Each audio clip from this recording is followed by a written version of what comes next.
আজকের খেলাটা যা হবে না, মারাত্মক খেলা হবে। MI versus CSK, fight of the bottoms. আমি তোমার ড্রিম 11 টিমের কথা বলছিলাম। আবার 7টা বাজি। আজ দেখবি চেন্নাই কামব্যাক করবে। ধোনি রিটায়ার নিচ্ছে নাকি? ধোনিকে নিয়ে কোনো বাজে কথা না, ঠিক আছে? গ্রুপ লিড করে যাব, কিন্তু সিএসকে আজও হারবে। জিতবো শুধু আমি। যা টিম বানিয়েছি না ভাই, 1 কোটি জিতলে কি করবি? একটা বাড়ি বানাবো, একটা গাড়ি কিনবো, আর আরসিবি টিমকে একটা ট্রফি কিনে দেবো। 18 বছর ধরে তোদের চান্স দিচ্ছি রে। যেদিন আমরা ট্রফি পাওয়া শুরু করবো না, অন্য কোনো টিম চান্স পাবে না।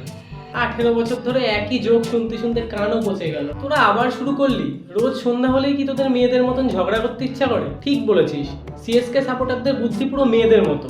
আইপিএল এর টাইম আসলে একটা ছেলেকেও সুস্থভাবে বাঁচতে দেবে না। দেখ, অনেকক্ষণ ধরে রাগাচ্ছিস, কিন্তু এবার কিন্তু মেরে ধরে দেবো। ওটাই তো পারিস, হুশোর মতো শরীর, হুশোর মতো বুদ্ধি। ভাই, রোহিত শর্মা কি খেলছে! আজ আমার ক্যাপ্টেনও। এবছর সিএসকে 11টা সার্কাসের পপুলারিটি কমিয়ে দিয়েছে।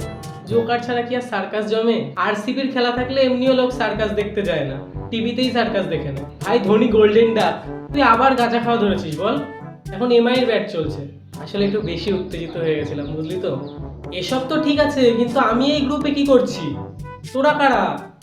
কে আমাকে অ্যাড করলো এই গ্রুপে? দেখ ভাই, পরিচয় পরে করছি। আগে বল তুই কোন টিমের সাপোর্টার? আমি কে আর